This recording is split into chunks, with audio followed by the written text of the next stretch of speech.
नमस्कार दोस्तों, मैं उत्तम कुमार इन्फिनिटी आईएएस टीम की तरफ से संघ लोक सेवा आयोग एवं बिहार लोक सेवा आयोग के तैयारी कर रहे समस्त अभ्यर्थियों का हार्दिक स्वागत एवं अभिनंदन करता हूं। दोस्तों, जैसा कि हम सभी देख रहे हैं कि वर्तमान में जो बीपीएससी का ट्रेंड है वो काफ़ी बदलते जा रहा है, या यूं कहे तो अब बीपीएससी लगातार परंपरागत टॉपिक्स में अवधारणात्मक और अत्यंत ही विश्लेषणात्मक प्रश्नों को उठा रहा है, जिसके कारण हमें अब परंपरागत टॉपिक्स के साथ साथ नवीनतम मुद्दे को इसमें जोड़कर देखना होगा। इसी संदर्भ को देखते हुए आज हम बीपीएससी के प्रश्न पत्र 2 राज्य व्यवस्था मेन से तो बहुत ही महत्वपूर्ण टॉपिक निर्वाचन आयोग के प्रश्न को देखेंगे। चलिए हम शुरू करते हैं आज का प्रश्न। इस कड़ी में हम 2 प्रश्नों को बनाए हैं, जिसमें पहला प्रश्न को आज के वीडियो में हम देखेंगे और दूसरे प्रश्न को हम अगले वीडियो में देखेंगे। शुरू करते हैं अपना प्रश्न। प्रश्न है कि भारत में निर्वाचन आयोग की शक्ति और कार्यप्रणाली की चर्चा करते हुए स्वतंत्र एवं निष्पक्ष चुनाव में निर्वाचन प्रणाली के अनुवीक्षण में प्रयुक्त प्रौद्योगिकी साधनों की विवेचना करें। इसे अंग्रेजी में भी पढ़ देते हैं। Discussing the power and function of the election commission in India, discuss the technology tools used in monitoring the election system for free and fair election. दोस्तों, ये जो प्रश्न है इसे हम अगर 2-3 बार पढ़ेंगे तो हमें इसकी समझ बेहतर होगी, और आपसे एक गुजारिश है कि कोई भी प्रश्न को 2-3 बार पढ़ें, जिससे आप बेहतर ढंग से प्रश्न को समझ सकते हैं। इस प्रश्न में हम 2 भाग में देखते हैं। इस प्रश्न को हम 2 भागों में देखते हैं। पहला जो है कि भारत में निर्वाचन आयोग की शक्ति और कार्यप्रणाली क्या है। कार्यप्रणाली की हमें इसमें चर्चा करना है। दूसरे पार्ट में हम ये देखेंगे कि स्वतंत्र एवं निष्पक्ष चुनाव में निर्वाचन प्रणाली या चुनाव आयोग जो है किस प्रकार प्रौद्योगिकी का प्रयोग कर रहा है कि जिससे हमारे देश में जो है निष्पक्ष और स्वच्छ चुनाव हो सके, स्वतंत्र रूप से निष्पक्ष चुनाव हो सके। इसी की चर्चा हमें करनी है। चलिए हम देखते हैं इसका उत्तर हम किस तरह से लिखेंगे। इसको उत्तर लिखने के लिए हमने इसमें कुछ सब टॉपिक बनाया हुआ है, जिसे हम देखते हैं। यह निर्वाचन आयोग, इलेक्शन कमीशन जिसे कहेंगे। सबसे पहले हम इसका जो है परिचय को या इंट्रो को लिखेंगे। उसके बाद हम शक्ति और कार्य को लिखेंगे। इस शक्ति और कार्य को हम 3 भागों में बांटेंगे। पहला जो होगा वो प्रशासनिक हमारा शक्ति एवं कार्य होगा। दूसरा जो हमारा होगा वो सलाहकारी कार्य एवं शक्ति होगा, और तीसरा जो होगा वो अर्ध न्यायिक होगा। इसके बाद हम स्वतंत्र एवं निष्पक्ष चुनाव हेतु चुनाव आयोग की भूमिका का वर्णन करेंगे, और इसमें यह बताएंगे कि किस प्रकार के प्रौद्योगिकी का प्रयोग कर निर्वाचन आयोग स्वतंत्र एवं निष्पक्ष चुनाव भारत में करवा रहा है। ये दूसरे क्वेश्चन का पार्ट है, इसलिए इसकी चर्चा ना करेंगे। अंत में इसका मूल्यांकन पर हम बात करेंगे। चलिए शुरू करते हैं इंट्रो अपना। परिचय में हम लिखेंगे कि भारतीय संविधान के भाग 15 एवं अनुच्छेद 324 से अनुच्छेद 329 तक निर्वाचन आयोग का वर्णन किया गया है, जो कि एक स्वायत्त एवं संवैधानिक निकाय है। यह भारत में संघ और राज्य चुनाव प्रक्रियाओं का संचालन के दायित्व का निर्वहन स्वतंत्र एवं निष्पक्ष तरीके से करता है। किस प्रकार करता है? स्वतंत्र एवं निष्पक्ष तरीके से करता है। उल्लेखनीय है कि लोकतांत्रिक शासन व्यवस्था वाले देश में चुनाव लोकतंत्र का आधार स्तंभ मानी जाती है, क्योंकि चुनाव के माध्यम से जनता जहां एक ओर अपनी आकांक्षाओं को प्रतिबिंबित करती है, वहीं दूसरी ओर सरकार की जवाबदेहिता भी इसे तय होती है। कहने का अर्थ है कि चुनाव के द्वारा जहां शासक अपने जनता के लिए प्रतिबद्ध रहते हैं, वहीं जनता की अपनी कुछ आकांक्षाएं होती है, जिसके द्वारा वो शासक को चुनती है। आगे हम देखते हैं इसके शक्तियों और कार्य के बारे में हम वर्णन करेंगे। इसकी जो शक्तियाँ है वो हम जैसे ही बता चुके हैं कि 3 भागों में हम इसे बांटेंगे। पहला भाग है प्रशासनिक शक्ति और कार्य क्या है इसका, ये सबसे महत्वपूर्ण हो जाता है। इसका प्रशासनिक शक्ति और कार्य क्या है, ये प्रशासनिक शक्ति और कार्य में हम देखेंगे कि ये जो चुनाव तिथियों का निर्धारण होता है वो प्रशासनिक शक्तियों के अंतर्गत आता है।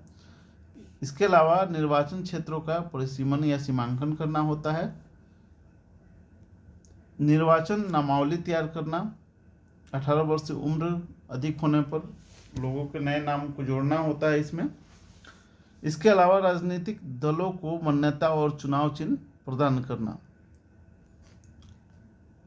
दलों और उम्मीदवारों हेतु आचार संहिता के निर्मित करना, मतदाताओं को राजनीतिक प्रशिक्षण देना ताकि वो लोक लुभावन किसी भी उम्मीदवार जो होता है वो काफ़ी लोक लुभावन के नीति पर चलते हैं, जिससे मतदाताओं को राजनीतिक प्रशिक्षण दिया जाता है कि वो किसी तरह के लोक लुभावन नीति में ना आए और स्वच्छ लोगों को चुने।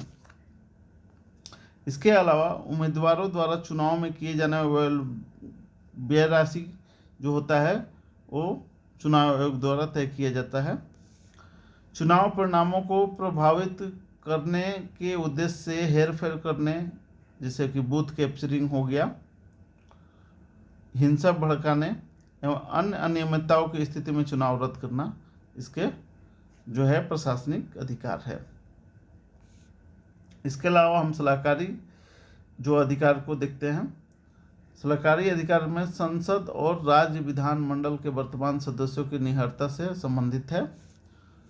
इसके अलावा उच्चतम न्यायालय एवं उच्च न्यायालय के समक्ष प्रस्तुत किसी चुनाव से संबंधित मामले में भ्रष्ट आचरण के दोषी पाए गए व्यक्ति से संबंधित जो है कि सलाह देना होता है कि कोई व्यक्ति अगर भ्रष्ट है या कोई वो चुनाव में किसी तरह जो है कोई धांधली किया है तो उससे संबंधित जो बात है वो सलाहकारी इसके कार्य के रूप में आते हैं। अर्धन्यायिक कार्यों में ये वैसे उम्मीदवारों को घोषित करने का इसे अधिकार है जो समय सीमा के भीतर और कानून द्वारा निर्धारित तरीके से अपने चुनावी खर्च का लेखा जोखा देने में विफल रहा हो। मतलब कोई भी व्यक्ति जो चुनाव के बाद जो एक खर्च मांगा जाता है कि आपने चुनाव में कितना खर्च किया है और वो देने में विफल रहा है तो चुनाव आयोग उसे जो है कि उसे जो कर आयोग घोषित कर सकता है। इसके अलावा जो है कि राजनीतिक दलों को मान्यता प्राप्त करने और उनके चुनाव चिन्ह प्रदान करने से संबंधित किसी भी विवाद का निपटारा अगर करना हो तो चुनाव आयोग करता है। अगर दो दलों में किसी चुनाव चिन्ह को लेकर कोई विवाद होता है तो अंतिम निर्णय चुनाव आयोग के द्वारा होता है और उस चिन्ह को किसी विशेष पार्टी को दिया जा सकता है। आगे हम चलते हैं। इस प्रकार भारतीय संविधान में निर्वाचन आयोग से संबंधित अनेक महत्वपूर्ण प्रावधान किए गए हैं। हालांकि निर्वाचन आयोग ने समय समय पर निर्वाचन से संबंधित त्रुटियों तथा कमियों को दूर करने के लिए अनेक प्रयास किए हैं,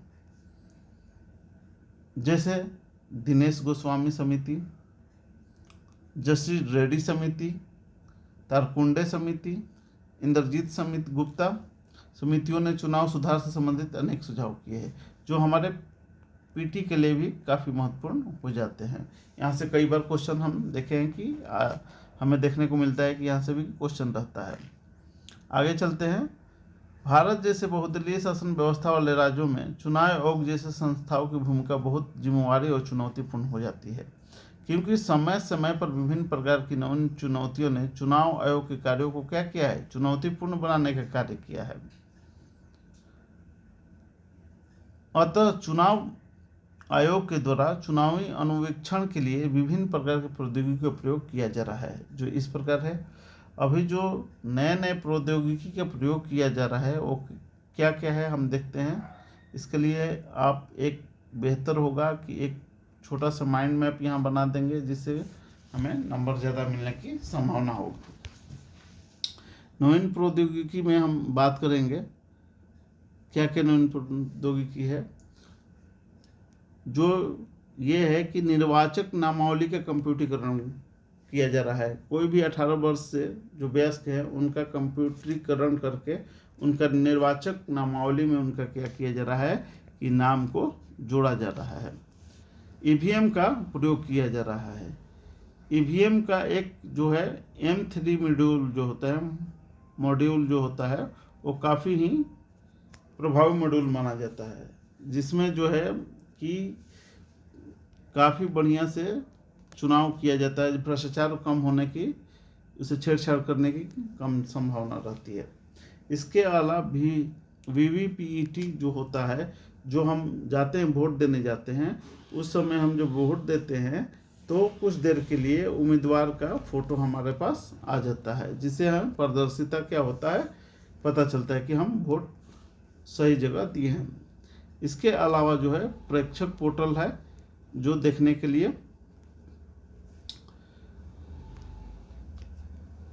और विभिन्न प्रकार के ऐप के द्वारा, जैसे है कि मतदाता app, C vigil app, Garuda app जो है समाधान पोर्टल के द्वारा जो है आजकल नवीन प्रौद्योगिकी का प्रयोग किया जाता है। इसके अलावा है इलेक्ट्रोल बॉन्ड के द्वारा हम देखेंगे कि किस तरह होता है। मतदान केंद्रों की वेबकास्टिंग की जाती है ताकि वहाँ से कोई भी अनियमितता न हो सके। आजकल ब्लॉकचेन तकनीक का भी प्रयोग किया जा रहा है। इस पॉइंट को हम इलोबरेट करके समझेंगे। देखिए, चुनाव आयोग द्वारा मतदान एवं मतगणना प्रक्रिया को सुरक्षित एवं सुविधाजनक बनाने के लिए ईवीएम का प्रयोग किया जा रहा है, जिसका नवीनतम संस्करण M3 मॉड्यूल है, जो सबसे क्या है सुरक्षित है, जिसमें छेड़छाड़ करने की बहुत ही कम संभावना है। VVPET से उम्मीदवार को दिए गए मत की पुष्टि होती है, जो पारदर्शिता को क्या करता है बढ़ाता है, जिसे हम उनका फोटो देखते हैं। इसके अलावा इलेक्ट्रॉनिक बॉन्ड के कारण राजनीतिक दलों को प्राप्त चंदे की निगरानी संभव हो पाई है, जिससे भ्रष्टाचार एवं काले धन पर अंकुश लगेगा। आगे देखते हैं, मतदाताओं को नज़दीकी पोलिंग बूथ की जानकारी गूगल की मदद से दिया जा रहा है। चुनाव के दिन प्रत्येक मतदान केंद्र की निगरानी के लिए कोमेट नामक प्रणाली का विकास किया जा रहा है। विभिन्न ऐप हम देख लेंगे कि कौन कौन से विभिन्न ऐप है, जिनका क्या क्या काम है, जो प्री के लिए भी काफ़ी महत्वपूर्ण है। विभिन्न ऐप है जो कि अनुवेक्षण में प्रयुक्त ऐप थे। कौन से? मतदाता ऐप। इसका काम क्या है? GPS की सहायता से मतदान केंद्रों को पता लगाना कि कौन सा केंद्र कहाँ है। सी विजिल ऐप क्या है? मतदान द्वारा आदर्श संहिता उल्लंघन की ऑनलाइन शिकायत आप कर सकते हैं इसके द्वारा, सी विजिल ऐप के द्वारा। प्रेक्षक ऐप जो है, प्रेक्षक ऐप के द्वारा आपने रिपोर्ट संबंधी जानकारी आप प्राप्त कर सकते हैं। समाधान पोर्टल जो है, समस्याओं को ऑनलाइन समाधान किया जाता है। कोई भी चुनाव से संबंधित समस्या है जिसे आप ऑनलाइन यहाँ समाधान ऑनलाइन कर सकते हैं। इसके अलावा हम देखते हैं कि निर्वाचकों के लिए कंप्यूटरीकृत डाटाबेस का निर्माण, फर्जी और डुप्लीकेट एंट्री को ख़त्म करने के लिए बायोमेट्रिक एवं फोटो इलेक्ट्रोल का प्रयोग किया जाता है। आजकल आप जाते हैं, यहाँ तक कि आप जो पंचायती चुनाव और नगर निगम चुनाव में भी बायोमेट्रिक और फोटो इलेक्ट्रोल का प्रयोग देखे होंगे। इसके अलावा सुदूरवर्ती क्षेत्रों में मतदान के लिए ब्लॉकचेन प्रौद्योगिकी का इस्तेमाल किया जा सके, जिससे कि कोई भी भ्रष्टाचार और पारदर्शिता बेहतर से बेहतर हो सके। अंत में हम निष्कर्ष लिखेंगे कि निष्कर्षतः कहा जा सकता है कि निर्वाचन आयोग द्वारा निष्पक्ष एवं नियमित चुनाव कराने हेतु समय समय पर प्रौद्योगिकी का प्रयोग किया जा रहा है, जिसके कारण लोकतंत्र में अस्थायित्व देखा जा सकता है। आज भारतीय निर्वाचन आयोग विश्व स्तर पर जानी जाती है एवं इसका अनुकरण कई अन्य देशों के द्वारा किया जा रहा है। जैसे इजराइल वगैरह जो देश है वो भारत का अनुकरण कर रहे हैं। साथ इससे देश में जहां चुनावी पारदर्शिता बढ़ी है, वहीं दूसरी तरफ मतदाताओं का चुनावी प्रक्रिया के प्रति रुझान भी बढ़ा है। इस प्रकार हम इस क्वेश्चन को लिखेंगे और बेहतर से बेहतर हम नंबर ला सकते हैं। आगे बढ़ते हैं और देखते हैं ये जो जो चुनाव आयोग है इसमें मैंने कोशिश किया है कि प्री का भी सारा, आप प्री का भी अलग से तैयारी करना पड़े, प्री का सारा कुछ इसमें हम देने की कोशिश किए हैं। प्री के संदर्भ के, प्री के अनुसार हम इसको देख लेते हैं कि प्री के लिए क्या क्या इसमें चीज़ें इम्पोर्टेंस है। देखिए, निर्वाचन आयोग यानी इलेक्शन कमीशन की स्थापना 25 जनवरी 1950 को हुई थी। ये संविधान के भाग 15 में इसका उल्लेख किया गया है। ये प्री के हिसाब से काफ़ी महत्वपूर्ण हो जाता है। ये स्वायत्त एवं संवैधानिक निकाय है। किस प्रकार का निकाय है? तो संवैधानिक निकाय है। कई बार क्वेश्चन आता है कि ये किस तरह का निकाय है, तो आप संवैधानिक निकाय कहना। यह अनुच्छेद 324 से 329 के बीच आता है। तो कभी कभी क्वेश्चन ये रहता है कि निर्वाचन आयोग जो है 321 से लेकर 330 के बीच रहता है, तो अगर ये मालूम होगा तो आप उसे सही करेंगे, अन्यथा आप गलत करके आ जाएंगे उस क्वेश्चन को। इसकी नियुक्ति जो है भारत के राष्ट्रपति द्वारा अनुच्छेद 324(2) के तहत किया जाता है। कोई भी निर्वाचन आयोग जो होता है वो जो होता है एक IAS रैंक का अधिकारी होता है, और इसका कार्यकाल जो होता है वो 6 वर्ष या 65 वर्ष की आयु तक जो भी पहले हो वो होता है। इसके अलावा हम इसका कुछ पृष्ठभूमि की बात करें, संरचना के, जिसे हम संरचना कहेंगे। जब ये चुनाव आयोग की स्थापना हुआ था तो उस समय एक ही मुख्य चुनाव आयुक्त का नियुक्ति किया गया था, लेकिन 16 अक्टूबर 1989 को इसे 3 सदस्यीय बना दिया गया, और इसी समय जो है मत देने का न्यूनतम आयु 21 से घटाकर 18 वर्ष किया गया था। जो कौन सा संविधान संशोधन में? 61वां संविधान संशोधन 1989 में, जो प्री के हिसाब से हमारे लिए बहुत ही महत्वपूर्ण है। इसके अलावा 1990 में पुनः इसे 1 सदस्यीय बना दिया गया, लेकिन अक्टूबर 1993 से 3 सदस्यीय इसे फिर से बनाया गया, जो अब तक कार्यरत है। आगे हम देखेंगे कि इसका कार्य ये किस चीज़ का निर्वाचन कराता है, कहाँ कहाँ इलेक्शन कराता है।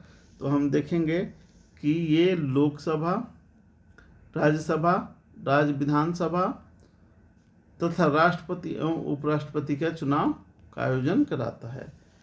अगर ऑप्शन में दे दे कि निर्वाचन आयोग इलेक्शन कराता है, इसमें दे दे लोकसभा, राज्यसभा, विधानसभा, विधान परिषद, तो विधान परिषद उसका नहीं होगा,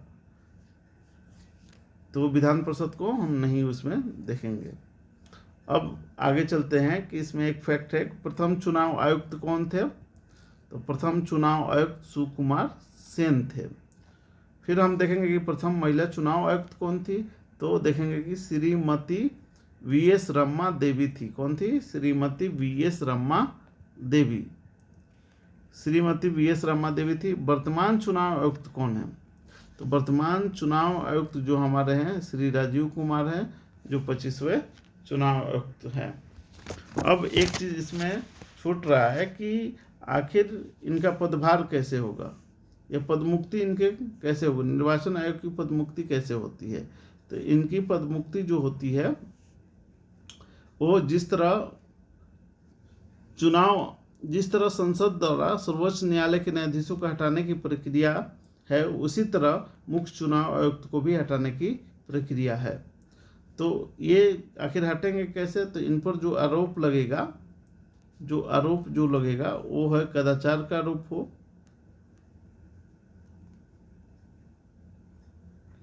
या तो कदाचार का आरोप हो,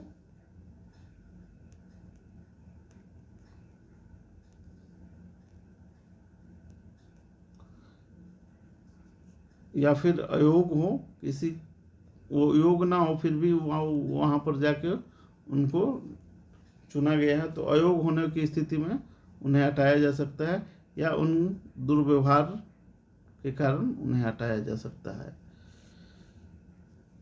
ये जो चीज़ें हैं वो जैसे कि मुख्य चुनाव आयुक्त हुए, और इसके अलावा सर्वोच्च न्यायालय के न्यायाधीश हो जाएंगे, और CAG, तीनों लोग को जो हटाने की प्रक्रिया है यही है। चुनाव आयुक्त,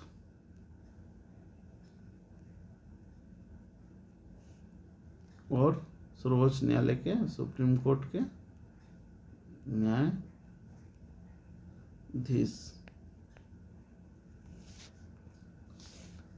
तो दोस्तों हम आज देखें प्री और मेंस के इम्पोर्टेंस को देखते हुए ये हम वीडियो बनाए। आपको कैसा लगा कमेंट जरूर कीजिएगा। जय हिंद।